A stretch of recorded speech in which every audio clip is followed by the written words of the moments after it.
नमस्कार, सुबह सुबह स्वागत है आपका एटीवी न्यूज चैनल में। मैं हूं अनिल श्रीवास्तव।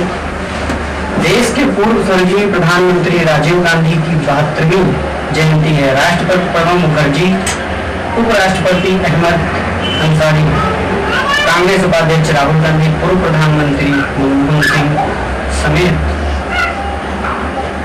कई नेताओं ने फूल मालाएं अर्पित की और श्रद्धांजलि दी।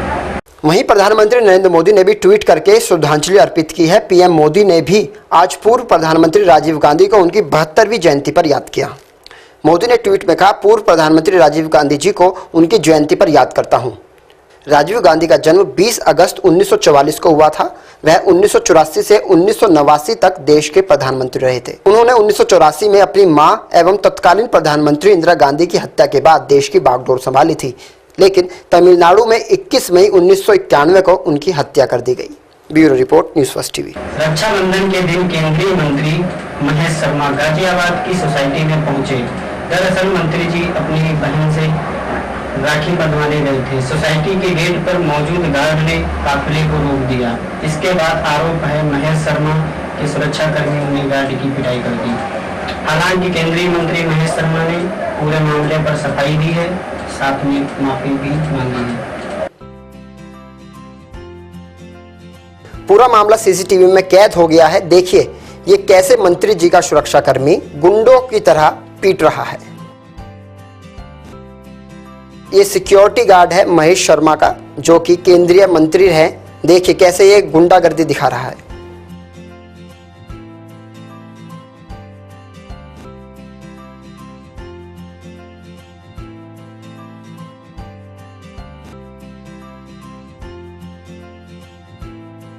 मंत्री महोदय महेश शर्मा जी जो सिविल मिनिस्टर है वो आए हैं, जिसके बारे में हम लोगों को कोई खबर नहीं थी, ना गेट पे किसी प्रकार की खबर थी। उनको फ्लैट नंबर नहीं मालूम था। सिक्योरिटी गार्ड ने उनसे फ्लैट नंबर पूछा है कि किस फ्लैट में आप जा रहे हैं। उन्होंने किया है, वो गेट खोल दिया और उसके बाद जो उनके जो पर्सनल सिक्योरिटी गार्ड थे उन्होंने बुरी तरह से हमारे सुरक्षा गार्डों को पीटा है, और जिससे वो सुरक्षा गार्ड हटके गेट से हो गए कि हमें तो नहीं करना है सुरक्षा, हम लोगों की पिटाई होती है, और जिससे हमारे रेसिडेंट्स को भी ये काफ़ी रोष है इस संबंध।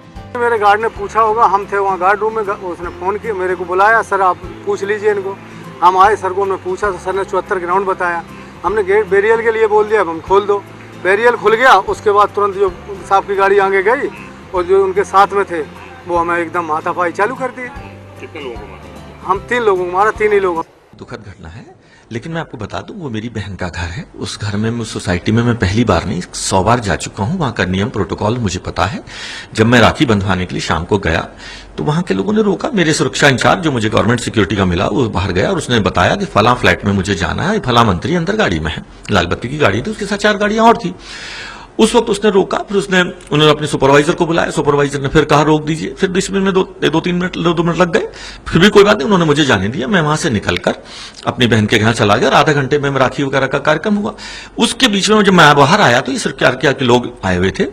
फिर मुझे पता चला कि पीछे की जो सिक्योरिटी गार्ड में, जो प्राइवेट सिक्योरिटी गार्ड है हमारा, जो हमारी सरकारी सुरक्षा में नहीं है, उनके और वहां के सुरक्षा गार्ड के बीच में कुछ कहासुनी हुई। जो मुझे पता चला वो कहासुनी में ये हुई कि उसने कहा भाई आप मंत्री को जाने देते, जो लिखा पढ़ी करती हम कर देते। तो उस सुरक्षा गार्ड ने, जो इंचार्ज था, उन्होंने कहा ऐसे मंत्री यहां रोज आते रहते हैं। इस बीच में इनकी तकरार हुई। जो भी घटना हुई, मुझे जैसे ही पता चला इस घटना का, बिना ये जाने की गलती किसकी थी या नहीं थी, मुझे बताया गया कुछ सुरक्षा गार्ड के साथ कुछ हाथापाई हुई है, कुछ झपटी हुई है। मैंने तुरंत उस गार्ड से क्षमा मांगी। मैंने उन जो RWA के प्रेसिडेंट है उनसे क्षमा मांगी और घटना पर खेद व्यक्त किया। उस पर कार्रवाई की, उस सुरक्षा गार्ड पर, कि उसे गार्ड को सस्पेंड कर दिया जाए।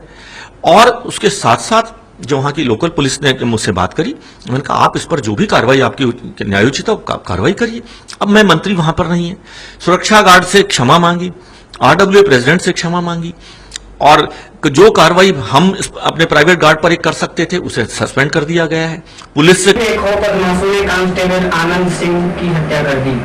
बवाना इलाके में कल रात लुटेरों ने महिलाओं से चैन खींचकर भाग रहे थे, तभी आनंद सिंह गिर गए और लुटेरों से लड़ते हुए शहीद हो गए। दिल्ली में अब कैसे रहा जाएगा जब सुरक्षा करने वाले ही सुरक्षित नहीं? क्यों दिल्ली में सरेआम ऐसी वारदातें हो जाती हैं? क्यों किसी नेता, किसी अधिकारी की आंखें नहीं खुलती? क्या यही है देश की राजधानी दिल्ली की हकीकत? कहाँ हैं दिल्ली के सीएम साहब, जो शासन प्रशासन का रोना रोने में लगे रहते हैं। खैर उनका काम वो ही जाने। तस्वीरें दिल्ली के बवाना इंडस्ट्रियल एरिया की हैं। यहाँ कल रात लुटेरों से लड़ते हुए दिल्ली पुलिस के जवान आनंद सिंह शहीद हो गए। घटना के बारे में बताया जा रहा है कि लुटेरे पटरी पर दुकान लगाने वाली महिला को लूटकर भाग रहे थे। तभी आनंद सिंह ने हिम्मत का परिचय देते हुए 2 लुटेरों को पकड़ लिया, लेकिन तीसरे लुटेरे ने नजदीक से आकर उनको गोली मार दी। आनंद है, उसको गोली लगी है चेस्ट में, जिसकी वजह से उसकी डेथ हुई है।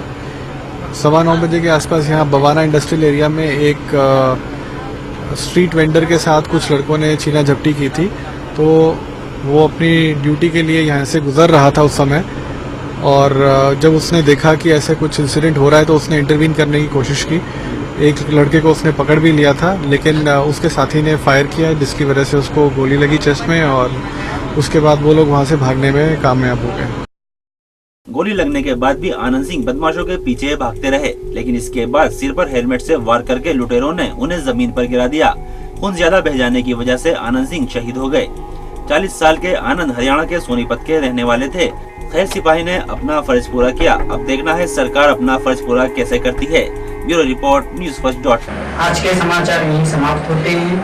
कल फिर मिलते हैं इसी समय आपके साथ। हमें दीजिए इजाजत। नमस्कार।